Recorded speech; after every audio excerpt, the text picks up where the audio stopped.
ప్రియమైన దేవుని కుమారులారా, కుమార్తెలారా, మీ అందరికీ యేసుక్రీస్తు ప్రభువారి నామంలో వందనాలు చెల్లిస్తున్నాము. తండ్రైన దేవునికి స్తుతులు, స్తోత్రములు చెల్లిస్తున్నాము.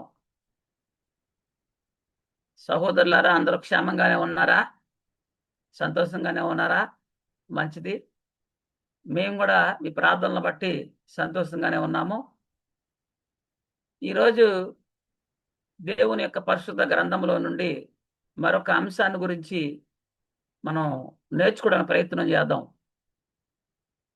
అంశం ఏంటి అంటే, శరీరమును ధరించుకుని వచ్చినది తండ్రి అయిన దేవుడా, లేక కుమారుడైన యేసుక్రీస్తా? ఈ అంశమును గురించి ఎందుకు నేర్చుకోవాలి, ఎందుకు తెలుసుకోవాలి అని అంటే, ఈ లోకములో ఉన్న చాలా మంది క్రైస్తవ సహోదరులు, యాజకులైనటువంటి వారు కూడా బైబిల్ గ్రంథాన్ని సరిగ్గా అర్థం చేసుకోలేని పరిస్థితి ఉంది. ఎందుకు ఈ మాట చెప్తున్నానంటే, కొంతమంది తండ్రి అయిన దేవుడే యేసుక్రీస్తుగా శరీరము ధరించుకొచ్చారు అని చెప్పి నమ్మేవారు, బోధించేవారు కూడా ఉన్నారు. అందుని గూర్చి ఈరోజు మనం బైబిల్ గ్రంథములో ఉన్న లేఖన భాగాలను బట్టి శరీరమును ధరించుకొచ్చింది తండ్రైన దేవుడా, లేక కుమారుడైన యేసుక్రీస్తు అనేది మనం నేర్చుకుందాం. శరీరమును ఎవరు ధరించుకొచ్చారు? శరీరమును ఎవరు ధరించుకున్నారు? యేసుక్రీస్తు శరీరము ధరించుకుని వచ్చారని బైబిల్ గ్రంథం చెప్తుంది. బైబిల్ గ్రంథంలో రాయబడి ఉంది అంటే అది దేవుని మాట, దేవుడు చెబుతున్నటువంటి మాటని మనం నమ్మాలి. వ్యక్తులుగా ఎవరికి వారు ఊహించుకుని రాసినవి కాదు. బైబిల్ గ్రంథంలో ఉన్నటువంటి లేఖనాలు దేవుని చేత రాయించబడ్డాయి. యేసుక్రీస్తు శరీరమును ధరించుకొని వచ్చారు అని బైబిల్ గ్రంథములో రాయబడి ఉంది. అంటే దేవుడే యేసుక్రీస్తు శరీరము ధరించుకొచ్చాడు అని చెప్తున్నట్లుగా మనం నమ్మాలి. యోహాను గారు రాసిన మొదటి పత్రిక 4వ అధ్యాయము 2వ వచనం. యేసుక్రీస్తు శరీరధారి అయి వచ్చెనని ఏ ఏ ఆత్మ ఒప్పుకొనునో అది దేవుని సంబంధమైనది. యేసుక్రీస్తు శరీరధారి అయి వచ్చెనని ఏ ఆత్మ ఒప్పుకొనునో అది దేవుని సంబంధమైనది. ఏమని ఒప్పుకోవాలంట? యేసుక్రీస్తు శరీరము ధరించుకుని వచ్చాడు అని. అంతేగాని తండ్రే శరీరమును ధరించుకొచ్చాడని కాదు. అలా యేసుక్రీస్తే శరీరమును ధరించుకొచ్చాడు అని ఒప్పుకున్నవారు ఎవరంటే దేవుని సంబంధి అయినవారు. ఆత్మ దేవుని సంబంధమైనది అంటున్నాడు. వాక్యమయ్యున్న క్రీస్తు శరీరాన్ని ధరించుకొని వచ్చారు. చాలా జాగ్రత్తగా గమనించాలి. పరలోకములో ఉన్నటువంటి తండ్రి అయిన దేవుడు శరీరము ధరించుకుని రాలేదు. పరలోకములో ఉన్న తండ్రి అయిన దేవుని యొద్ద ఉన్నటువంటి వాక్యమయ్యున్న క్రీస్తు, చాలా జాగ్రత్తగా, వాక్యమయ్యున్న క్రీస్తు శరీరాన్ని ధరించుకుని వచ్చారు అని పరిశుద్ధ గ్రంథమే చాలా స్పష్టంగా సెలవిస్తూ ఉంది. తండ్రియే కుమారుడని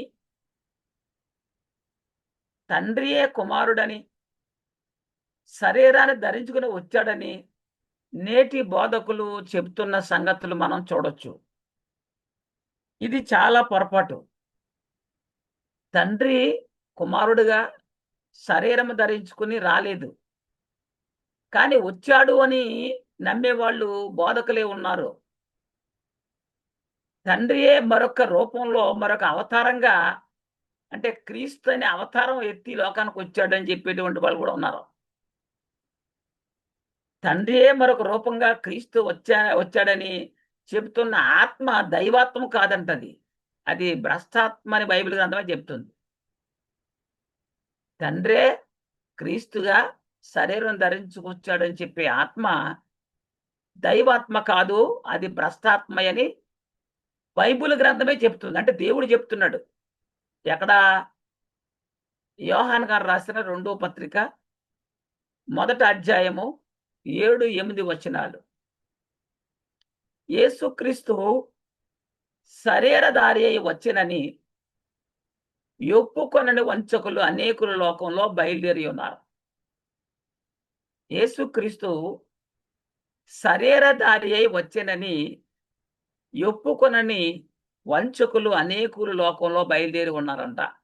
మొదటి శతాబ్ద కాలంలోనే, సంఘం స్థాపించబడినటువంటి ఆ కాలంలోనే వీళ్ళు ఉన్నారు. ఇప్పుడు ఇంకా ఎక్కువైపోయారు. అట్టివాడే వంచకుడును, క్రీస్తు విరోధినై ఉన్నాడు. ఎవరు? యేసుక్రీస్తు శరీరధారి అయి వచ్చినని ఒప్పుకొనని వంచకులు. అంటే తండ్రే శరీరం ధరించుకొచ్చాడని ఒప్పుకునే వాళ్ళు క్రీస్తు విరోధులు అంటున్నాడు. మేము ఈ మధ్యను నెరవేర్చిన కార్యములను చెడగొట్టుకొనక మీరు పూర్ణ ఫలం పొందినట్లు జాగ్రత్తగా చూసుకోండి అన్నాడు.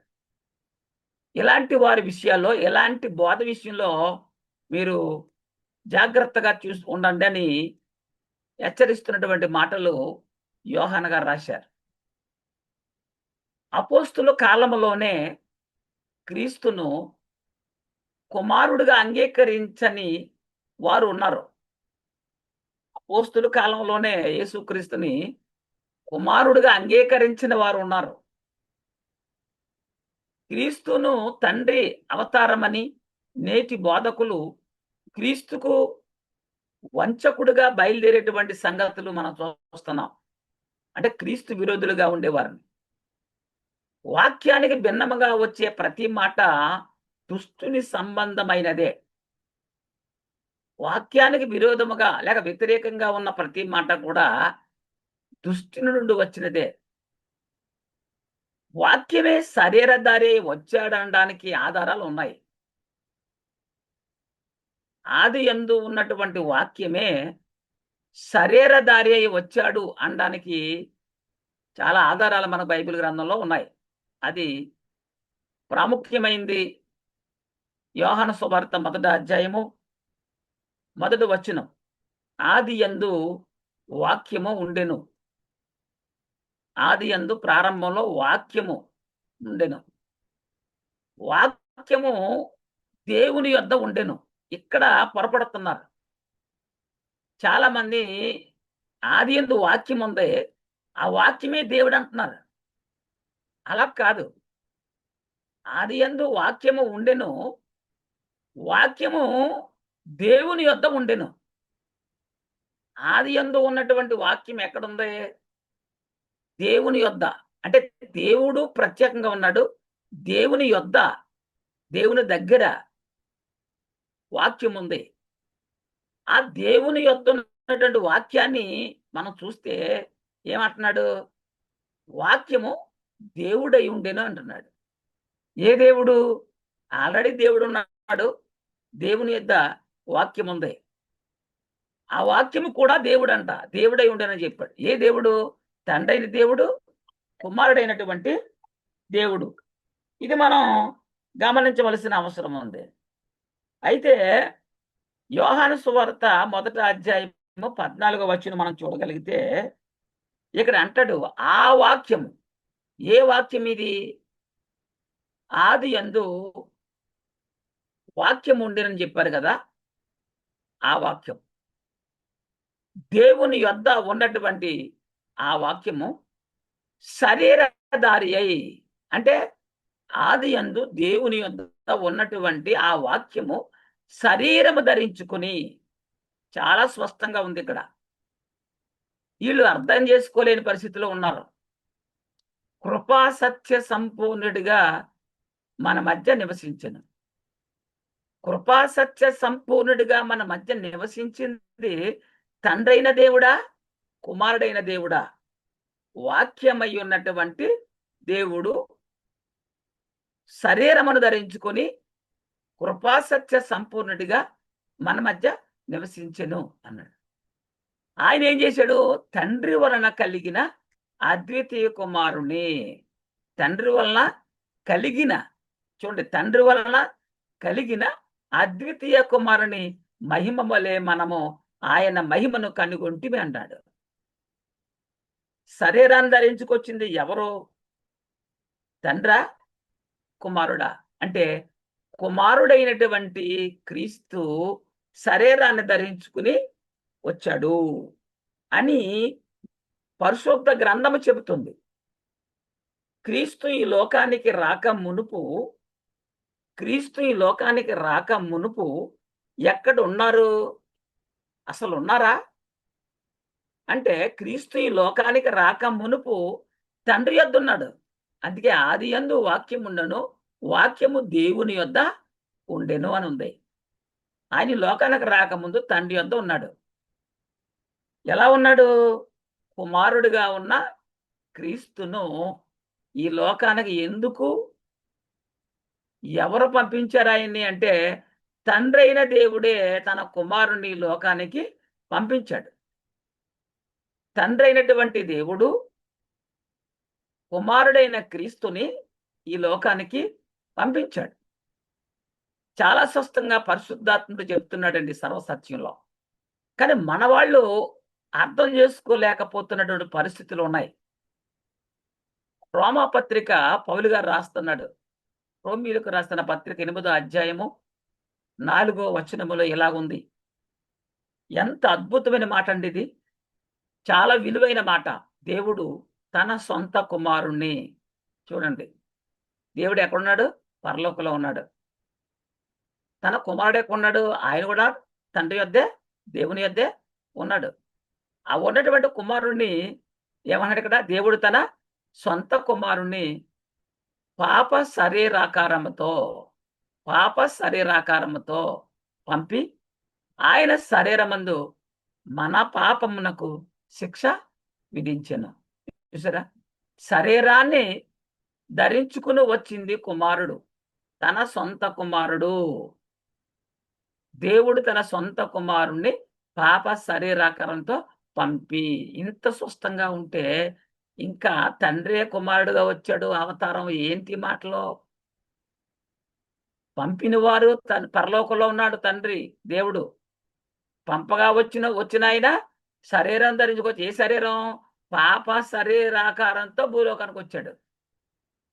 ఆయనకి శిక్ష విధించాడు. ఆయన యేసుక్రీస్తు. ఇది వాక్యంలో రాయబడి ఉంది.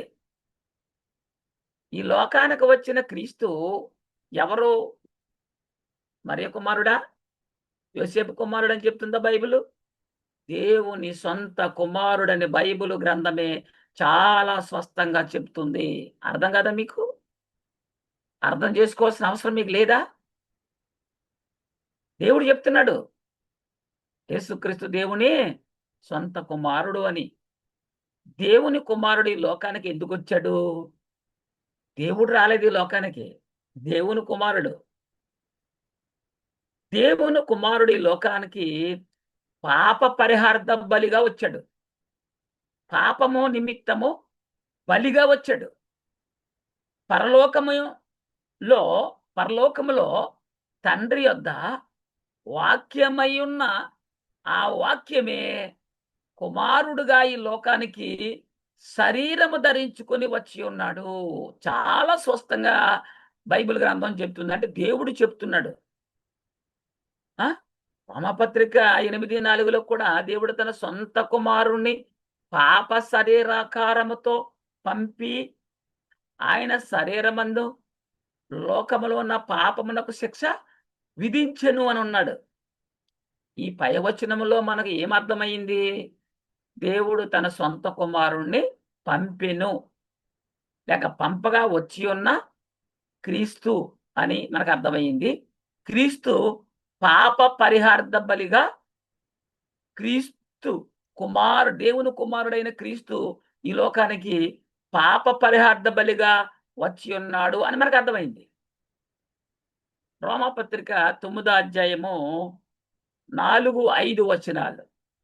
రోమాపత్రిక 9వ అధ్యాయము 4, 5 వచనాలు. వీరు ఇశ్రాయేలీయులు దత్తపుత్రత్వమును, మహిమయు, నిబంధనలను, ధర్మశాస్త్ర ప్రధానమును, అర్చనాశాదులను, వాగ్దానములను వీరివి. ఎవరివి? ఇశ్రాయేలీయులవి. దత్తపుత్రత్వం అంట, మహిమ అంట, నిబంధనలు, ధర్మశాస్త్ర ప్రధానమును, అర్చనాశారాధులను, వాగ్దానములను ఎవరివే? యూదులువి లేక ఇశ్రాయేలీయులవి. 5 పితరులు వీరి వారు శరీరమును బట్టి, పితరులు వీరి వారు శరీరమును బట్టి క్రీస్తు వీరిలో పుట్టెను. ఏది? వాక్యమైనటువంటి దేవుని కుమారుడైన క్రీస్తు ఎవరిలో పుట్టాడు అంటే యూదులలో పుట్టాడు. ఈయన ఎవరు? పుట్టినటువంటి యేసుక్రీస్తు సర్వాధికారి అయిన దేవుడై ఉండి నిరంతరమును స్తోత్రార్హుడై ఉన్నాడు. ఆమేనన్నాడు. ఈయన ఎవరు అంటే సర్వాధికారి అయిన దేవుడై ఉండి, అంటే ఈ దేవుడు ఏ దేవుడు? కుమారుడైన దేవుడు, తండ్రైన దేవుడు కాదు. ఇది ఎందుకంటే ఇక్కడ ఇలాంటి వచనాలు అర్థం చేసుకోవట్లేదు, వీరు పొరపడుతున్నారు.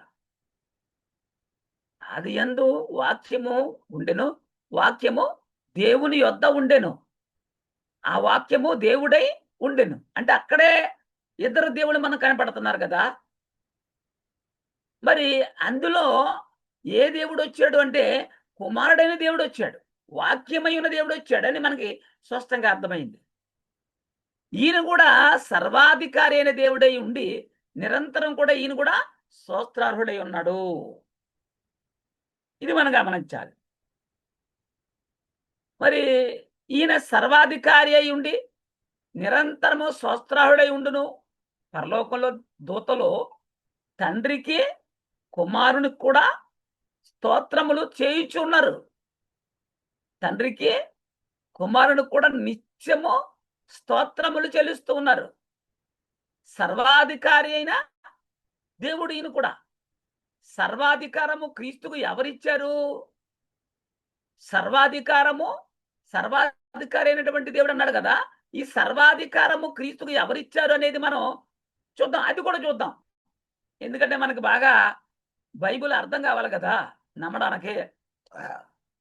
ఈ కుమారుడని క్రీస్తుకు ఈ సర్వాధికారం ఎవరిచ్చారు? ఇది కూడా స్పష్టంగా మనం చూద్దాం బైబిల్ గ్రంథంలో. మత్తయి సువార్త 28:18 వచనం. యేసుక్రీస్తు సిలువ వేయబడి పునరుద్ధానుడై, అంటే సమాధి చేయబడి 3వ దినమున పునరుద్ధానుడై మృతుల్లోంచి లేచిన తర్వాత మాట్లాడుతున్న సంగతిది. అయితే యేసు వారి యొద్దకు వచ్చి పరలోకమందును భూమి మీదను నాకు సర్వాధికారము ఇయ్యబడి ఉన్నది. ఎవరు చెప్తున్నారు చూడండి అక్కడ. పరలోకమందును భూమి మీదను నాకు సర్వాధికారము ఇయ్యబడిందని చెప్తున్నాడు. ఈయనే తండ్రి అయితే ఆయనకి మరి ఎవరిచ్చారు అధికారం? ఈ అధికారం చాలా మంది తండ్రే కుమారుడుగా వచ్చాడని చెప్తున్నారు కదా, ఒక అవతారం అని. మరి ఆయన ఇక్కడ ఏమన్నాడు? పరలోకమందును భూమి మీదను సర్వాధికారము ఇయ్యబడింది అంటున్నాడు. ఎవరిచ్చారు ఆయనకి? ఏరొక దేవుడు ఉన్నాడు, ఆయనకి ఏమన్నా మరలా సర్వాధికారము తండ్రి కుమారుడికి ఇచ్చాడు తండ్రి. ఎక్కడెక్కడ క్రీస్తు సర్వాధికారి అయి ఉన్నాడండి? ఎక్కడెక్కడ క్రీస్తు సర్వాధికారి అయి ఉన్నాడు? పరలోకమందును భూమి మీదను క్రీస్తు సర్వాధికారి అయి ఉన్నాడు. క్రీస్తుకు ఎప్పుడు సర్వాధికారం ఇవ్వబడింది? ఇది మనకు కావాలి. క్రీస్తుకు సర్వాధికారము ఏమండి ఎప్పుడు ఇవ్వబడింది? ఇది కూడా చూద్దాం. క్రీస్తు మృతులలో నుండి పునరుద్ధానుడై లేచినప్పటి నుండి భూమి మీదను పరలోకమందును దూతల మీదను సర్వాధికారము కలిగి ఉండెను. క్రీస్తు ఎలా మహిమ కలిగి ఉన్నాడు? క్రీస్తు ఎలాంటి మహిమ కలిగి ఉన్నాడు? క్రీస్తు తండ్రి యొక్క సారూప్యము కలిగి ఉన్నాడు. క్రీస్తు కలిగి ఉన్న మహిమ తండ్రి కలిగి ఉన్న మహిమ ఎక్కడుంది? ఫిలిప్పీయులకు రాసిన పత్రిక 2వ అధ్యాయము 6-7 వచనాలు. ఫిలిప్పు అంటే పరిశుద్ధాత్మ శక్తితో పౌలు ఫిలిప్పీలో ఉన్న సంఘానికి రాస్తూ ఉన్నాడండి. 6-7 ఫిలిప్పు 2:6-7. ఆయన అనగా ఎవరో? కుమారుడైనటువంటి క్రీస్తు దేవుని స్వరూపము కలిగిన వాడై ఉండి. చూడండి, ఈయనే దేవుడు కాదు. ఈయనే దేవుడైతే ఆ మాట ఎందుకు వాడతారు? ఆయన దేవుని స్వరూపము కలిగిన వాడై ఉండి దేవునితో సమానముగా ఉండుట. చూడండి, పరలోకంలో దేవుడు ఉన్నాడు, తండ్రి అయిన దేవుడు ఉన్నాడు, కుమారుడైన దేవుడు ఉన్నాడు. ఈ కుమారుడైన దేవుడు దేవునితో దేవుని స్వరూపం కలిగిన వాడై ఉండి దేవునితో సమానముగా ఉండుట విడిచిపెట్టకూడని భాగ్యమని ఎంచుకోలేదు. ఈ వచనం అన్న అర్థం కావట్లేదండి మీకు? ఎంత స్పష్టంగా చెప్తున్నాడండి. పరలోకములో తండ్రి ఉన్నాడు, కుమారుడు ఉన్నాడు. కుమారుడు దేవుని స్వరూపం కలిగిన వాడై ఉండి దేవునితో సమానముగా, ఈ కుమారుడైన దేవుడు తండ్రైన దేవునితో సమానంగా ఉన్నాడు. చూడండి, ఆ భాగ్యమును విడిచిపెట్టకూడని భాగ్యమని ఎంచుకోలేదంట. కానీ ఏం చేశాడు? మనుషులు పోలిగ్గా పుట్టి, ఆ కుమారుడు ఏం చేశాడు? మనుషుల పోలిగ్గా పుట్టి దాసుని స్వరూపమును ధరించుకొని తన్ను తాను రిక్తునుగా చేసుకునను. అర్థం చేసుకోవాలి బైబిల్ గ్రంథం. సంఘం కోసం రాయబడిన మాటలు ఇవి. నువ్వు పాత నిబంధన గ్రంథంలోకి వెళ్ళి వాటిని చూడకో. ఎందుకంటే ఇక్కడ పరిశుద్ధాత్ముడు మాట్లాడుతున్నాడు నీతో. ఆయన పరలోకంలో తండ్రైన దేవుని స్వరూపం కలిగి ఉండి ఆయనతో సమానంగా ఉన్నాడు. అలాంటి భాగ్యాన్ని విడిచిపెట్టనని అనుకోకుండా విడిచిపెట్టి మనుషును పోలిగ్గా పుట్టాడండి. ఈ వచనాన్ని బట్టి పరలోకంలో తండ్రి ఉన్నాడు, కుమారుడు ఉన్నాడు అని చెప్పి మాకు అర్థమైపోతుంది. ఈ వచనంలో రాయబడి ఉంది కదా స్పష్టంగా. గలతీ పత్రిక 4వ అధ్యాయము 4-5 వచనాలు. గలతీ పత్రిక 4వ అధ్యాయము 4-5 వచనాలు. అయితే కాలము పరిపూర్ణమైనప్పుడు దేవుడు తన కుమారుణ్ణి పంపెను. ఏ కాలం పరిపూర్ణమైనప్పుడు దేవుడు కుమారుని పంపాడు? ఇది కూడా అర్థం కాకపోతే ఎట్లా చెప్పండి?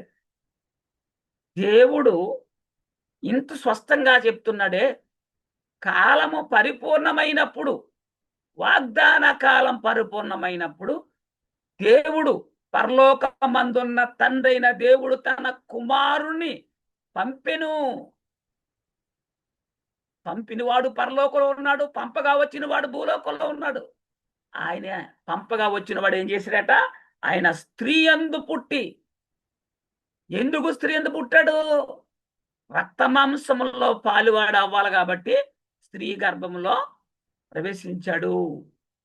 మరి మనము దత్తపుత్రులము కావాలని, అంటే స్వీకృత పుత్రులం, దేవుడు మనల్ని పుత్రులుగా స్వీకరించాలని ధర్మశాస్త్రమునకు లోబడి ఉన్న వారిని విమోచించుటకై ధర్మశాస్త్రమునకు లోబడిన వాడయ్యాడు. ధర్మశాస్త్రమున లోబడి ఉన్న వారిని విమోచించడానికై ధర్మశాస్త్రానికి లోబడిన వాడయ్యాడు అన్నాడు. క్రీస్తు ఎందుకు స్త్రీ యందు పుట్టిన ఉన్నాడు అంటే మనము దత్తపుత్రులు కావాలని. ఎవరికి? దేవునికి, తండ్రికి. ఆయన శరీరం ధరించుకుని స్త్రీ యందు పుట్టాడు. ఎఫెసీయులకు రాసిన పత్రిక 1వ అధ్యాయము 4-6 వచనం వరకు చదువుదాం. ఎట్లనగా తన ప్రియుని యందు తాను ఉచితంగా మనకు అనుగ్రహించిన, చూడండి, తన ప్రియుని యందు తాను ఉచితంగా మనకు అనుగ్రహించిన తన కృపా మహిమకు కీర్తి కలిగినట్లు తన చిత్త ప్రకారమైన దయా సంకల్పము చొప్పున యేసుక్రీస్తు ద్వారా, చూడండి, యేసుక్రీస్తు ద్వారా తన కుమారులుగా, తనకు కుమారులుగా, తనకంటే ఎవరికి? తండ్రైన దేవునికి. ఎవరి ద్వారా? యేసుక్రీస్తు ద్వారా. దేవుని దయా సంకల్పం చొప్పున యేసుక్రీస్తు ద్వారా తనకు కుమారులుగా స్వీకరించుటకై మనలను పాపులమైన మనలను ముందుగా తన కోసము నిర్ణయించుకొని మనము తన ఎదుట, ఎవరి ఎదుట? తండ్రైన దేవుని ఎదుట పరిశుద్ధులమును నిర్దోషులమునై ఉండవలనని జగత్తుకు పునాది వేయబడక మునిపే ప్రేమ చేత ఆయన క్రీస్తులో మనలను ఏర్పరచుకొనెను. చూసారు ఎంత చెప్తున్నాడు, ఎంత గొప్పగా చెప్తున్నాడు.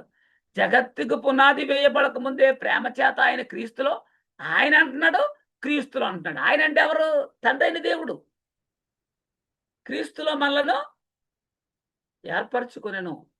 ఇంత స్పష్టంగా చెప్తూ ఉంటే కూడా అర్థం చేసుకోకపోతే అట్లాంటి వారిని భ్రష్టాత్మక దేవుడు అప్పగిస్తాను అని పరిశుద్ధాత్ముడు రాయించాడు కదా. లోకం పుట్టక మునుపు క్రీస్తుని తండ్రి నియమించి ఉన్నాడు అని చెప్తున్నాడు. ఆయనను ఈ లోకమునకు తండ్రి పంపి ఉన్నాడని ఈ వచనము మనకి చాలా తేటగా చెప్తుంది కదా. తండ్రి పంపించాడు. క్రీస్తు రక్త మాంసములో క్రీస్తు మాంసాయుక్తమైన దేహమందు కనబడునని ఈ క్రింద వచనములో కూడా రాయబడి ఉంది. క్రీస్తు మాంసాయుక్తమైన దేహమందు కనబడని రాయబడిన సంగతి కూడా బైబిల్లో మనం చూడొచ్చు. కొలస్సీలకు రాసిన పత్రిక 1వ అధ్యాయము 21-22. మరియు గత కాలమందు దేవునికి దూరస్తులను మీ దుష్క్రియల వలన మీ మనసులో విరోధ భావము గలవారునై ఉండిన మిమ్మును కూడా తన సన్నిధిని పరిశుద్ధులుగాను నిర్దోషులుగాను నిరపరాధులుగాను నిలబెట్టుటకు ఆయన మాంసాయుక్తమైన దేహమందు మరణం వలన ఇప్పుడు మిమ్మును సమాధానపరచెను. ఎందుకు శరీరం ధరించుకొచ్చాడంటే మనము అదే శరీరంలో ఉన్నాం కాబట్టి మనలను తన మరణము ద్వారా సమాధానపరిచాడు. క్రీస్తు మనలను దేవుని సన్నిధిలో నిరపరాధులుగాను పరిశుద్ధులుగాను నిలబెట్టాలని అనుకున్నాడు. కనుక క్రీస్తు మాంసాయుక్తమైన దేహముగా ఈ లోకానికి వచ్చి ఉన్నాడు అనే విషయాన్ని మనము గుర్తుంచుకోవాలి. ఆయన సశరీరుడుగా ప్రత్యక్షమయ్యాడు. 1 తిమోతి, పౌలు గారు తిమోతికి రాస్తున్న మొదటి పత్రిక 3:16. పౌలు గారు తిమోతి గారికి రాస్తున్న మొదటి పత్రిక 3:16. నిరాక్షేపముగా దైవభక్తిని గూర్చిన మర్మము గొప్పదై ఉంది. ఆయన సశరీరుడుగా ప్రత్యక్షమైన ఆత్మ విషయమున నీతిపరుడని తీర్పు నొందెను. దేవదూతలు కనబడెను, రక్షకుడని జనములలో ప్రకటించబడెను, లోకమందు నమ్మబడెను, ఆరోహణుడై తేజోమయుడాయన. ఎవరి గురించి మాట? తండ్రి దేవుడి గురించా? యేసుక్రీస్తు గురించి కాదు. వాక్యమై ఉన్నటువంటి ఆ దేవుడు శరీరము ధరించుకుని వచ్చిన కుమారుడైన దేవుని గురించి చెప్తున్నాడు మాటలు కదా అవి. ఆలోచించండి. ఈ వాక్యాన్ని పరిశీలన చేసిన మనకు లేక ఏం అర్థమైంది అంటే, వాక్యమై ఉన్న దేవుడే శరీరధారి అయి ఈ లోకానికి వచ్చాడు. ఈ వాక్యమే దేవుని సొంత కుమారుడని బైబిల్ గ్రంథమే మనకి బోధిస్తూ ఉన్నది, ప్రకటిస్తూ ఉన్నది. బైబిల్ గ్రంథములో రాయబడి ఉన్నది అంటే అది దేవుడు చెప్పినట్లే కదా. దేవుడు చెప్పిన మాటను ధిక్కరించగలవా? దేవుని జ్ఞానం కంటే నీ జ్ఞానం గొప్పదా? ఆలోచించు. మార్పు నొందిన బిడ్డగా మనం బైబిల్లో ఉన్న వాక్యాన్ని అర్థం చేసుకోవడం ప్రయత్నం చేయాలి. ఎందుకు ఇలా రాయబడింది అని.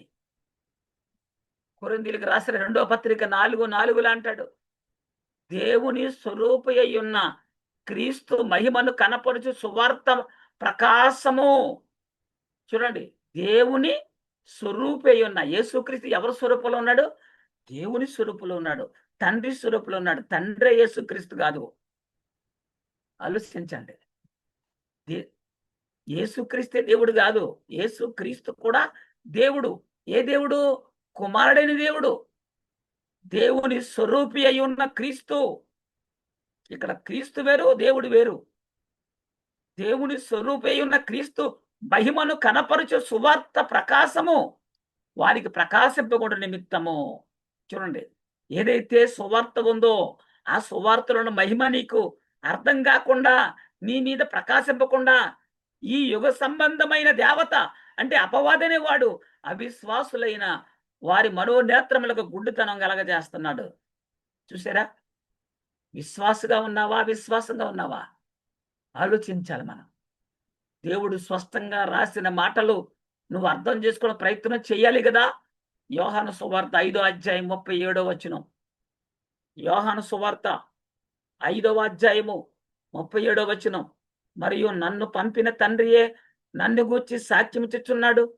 ఏంటి? తండ్రే కుమారుడుగా వచ్చుంటే మరి ఎలా సాక్ష్యం ఇస్తాడు మరలా? ఈ తండ్రి ఎవరు? ఈయన ఎక్కడ ఉన్నాడు? ఒకసారి ఆలోచించు. మరియు నన్ను పంపిన తండ్రి, పంపిన ఆయన పరలోకంలో ఉన్నాడు, పంపగా వచ్చిన ఆయన కుమారుడు భూలోకంలో ఉన్నాడు, మాట్లాడుతున్నాడు యూదులతో. నన్ను పంపిన తండ్రి నన్ను గురించి సాక్ష్యం ఇస్తున్నాడు. మీరు ఏ కాలమందైనను చూడండి, ఏ కాలమందైనను ఆయన స్వరము వినలేదు, ఆయన స్వరూపము మీరు చూడలేదు అంటున్నాడు. నన్ను పంపిన తండ్రి సాక్ష్యం ఇస్తున్నాడని ఈ వాక్యము సెలవిస్తుంది. మీరు ఏ కాలమందైనను ఆయన స్వరముని వినలేదని, ఆయనను చూడలేదని వాక్యమే చెబుతూ ఉంటే, నేటి కాలపు బోధకులు తండ్రి కుమారుడుగా అవతరించాడని చెబుతున్నారు. ఎంత అబద్ధ బోధ అండి ఇది! ఎంత అసత్యం అండి ఇది! ఆలోచించలేవా? తండ్రి కుమారుడుగా ఈ లోకానికి వచ్చాడని చెప్తున్నాడా?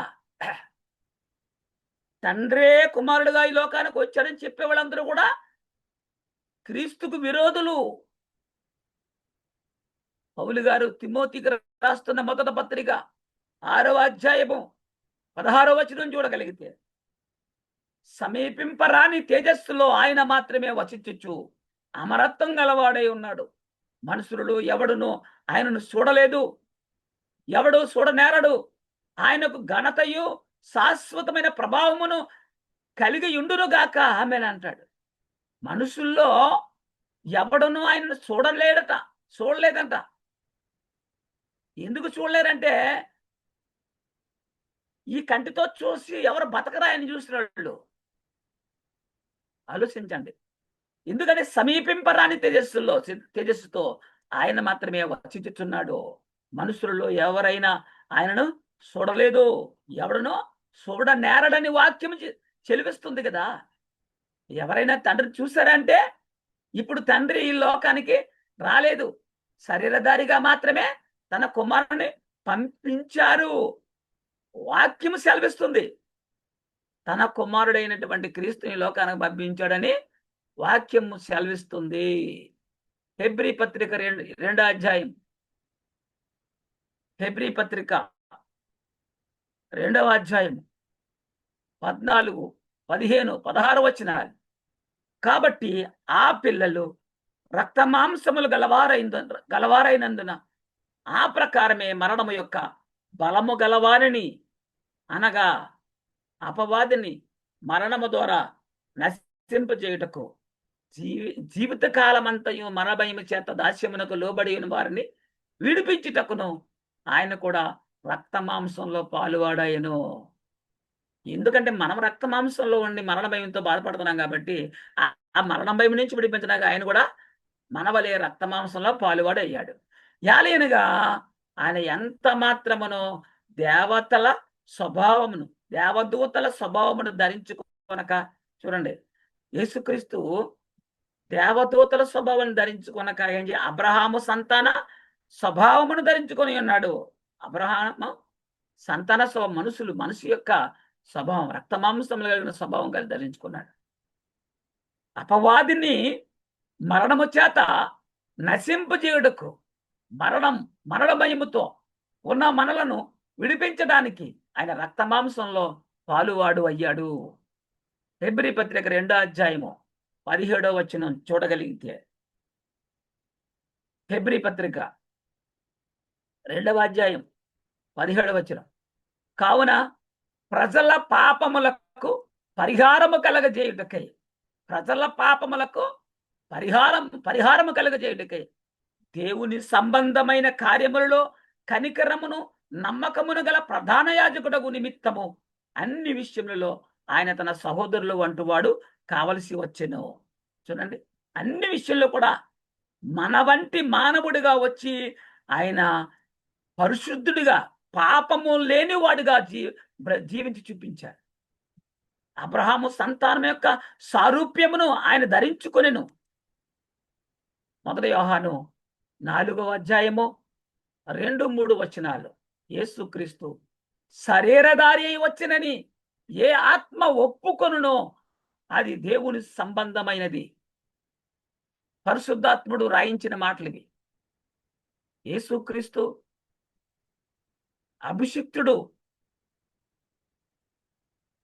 శరీరధారి వచ్చినని ఏ ఆత్మ ఒప్పుకొనుడో అది దేవుని సంబంధమైంది. ఒప్పుకుంటే దేవుని సంబంధమైన ఆత్మగాను, లేకపోతే ఏ ఆత్మ యేసును ఒప్పుకొనదో అది దేవుని సంబంధమైంది కాదంటాడు.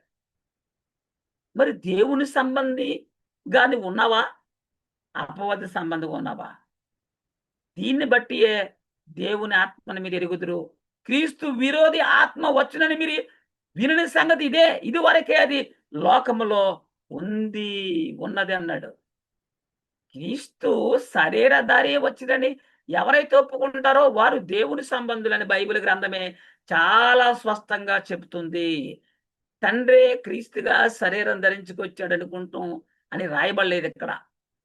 ఇంత స్పష్టంగా రాసిన దేవునికి తండ్రి అయిన దేవుడే కుమారుడుగా శరీరం ధరించుకుని వచ్చాడు అని రాయలేడా, రాయించలేడా? మరి ఎందుకు ఇట్లా రాశాడు అర్థం చేసుకోవద్దా మనం? యోహాను సువార్త 1వ అధ్యాయం 14లో కూడా ఏమన్నాడు? ఆ వాక్యం అంటే ఏ వాక్యం? ఆది యందు వాక్యం ఉండెను అన్నాడు. ఆ వాక్యం శరీరధారి అయి కృపాసత్య సంపూర్ణుడుగా మన మధ్య నివసించెను అన్నాడు. ఈ లోకములో నివసించినటువంటి యేసుక్రీస్తు ఆది యందు దేవుని యొద్ద వాక్యముగా ఉన్నాడు. దేవుని యొద్ద ఉన్న వాక్యమై ఉన్న దేవుడు శరీరము ధరించుకుని వచ్చాడు, ఆయన యేసుక్రీస్తు అని స్పష్టంగా ఈ లేఖనం మనకు సెలవిస్తుంది. కనుక దేవుని కుమారులారా, ఆ వాక్యము శరీరధారి అయి వచ్చాడు అనడానికి ఆధారం ఉంది. ఇంతవరకు మనం నేర్చుకున్న వాక్యం బట్టి ఆలోచిస్తే శరీరమును ధరించుకొచ్చినది తండ్రి అయిన దేవుడా లేక కుమారుడైన యేసుక్రీస్తా? అంటే ఇప్పటికీ నేను నమ్మనంటే అది మీ ఇష్టం, దానికి మేము చేసేది ఏమీ ఉండదు. బైబిల్ గ్రంథం ఇంత స్పష్టంగా చెప్తున్నప్పుడు దేవుడు కూడా నీకోసం ఇంత స్పష్టంగా రాయించి భద్రపరిచి నీకు బదిలీగా అందించినప్పుడు కూడా నేను నమ్మనంటే నేను మార్చే అవకాశము మరి ఎవరికి ఉండదు. నీవు వాక్యాన్ని పరిశీలించి ఎందుకలా రాయబడింది అనే సంగతిని గ్రహించగలిగినప్పుడే నీవు మార్పు నొందుతావు. అలా మార్పు నొందితేనే పరలోకం ఉంటుంది అనే విషయాన్ని గ్రహించాలి. కుమారుడిని యేసుక్రీస్తు శరీరం ధరించుకుని లోకానికి వచ్చి ఉన్నాడు అని దేవుడే చెప్తున్నాడు. ఆది యందు వాక్యం ఉంది, ఆ వాక్యమే శరీరము ధరించుకొని లోకానికి వచ్చాడు. ఆయనే దేవుని కుమారుడైన యేసుక్రీస్తు అనే విషయాన్ని దేవుడే చాలా స్పష్టంగా మనకి బైబిల్ గ్రంథంలో రాయించాడు. రాయించిన మాటలు ఇప్పుడు కూడా అబద్ధం కాదు కదా? ఏమండి, ఆలోచించండి. కనుక ఎందుకు ఈ మాటలు నేను మాట్లాడుతున్నానంటే, చాలా మంది దేవుళ్ళో ఉన్నామనుకుంటున్నారు, బైబిల్ చదువుతున్నాం అనుకుంటున్నారు, బైబిల్ గ్రంథాన్ని బోధిస్తున్నాం అనుకుంటారు, కానీ విశ్వాస విషయంలో, నమ్మకం విషయంలో తప్పిపోతున్నటువంటి సంగతులు మనకు కనబడుతున్నాయి. అలా ఉండకూడదనే మరొక మారు ఈ యొక్క అంశాన్ని మీ ముందుకు తీసుకురావడం జరిగింది. ఈ వాక్యాన్ని విన్న ప్రతి ఒక్క సహోదరుని హృదయంలో కూడా దేవుడు నాటి నీరుగట్టి పల్లింపులకు తెచ్చును గాక. ఆమేన్. సహోదరులందరికీ యేసుక్రీస్తు ప్రభువారి నామంలో వందనాలు చెల్లిస్తూ ఉన్నాం. అందరికీ వందనాలు.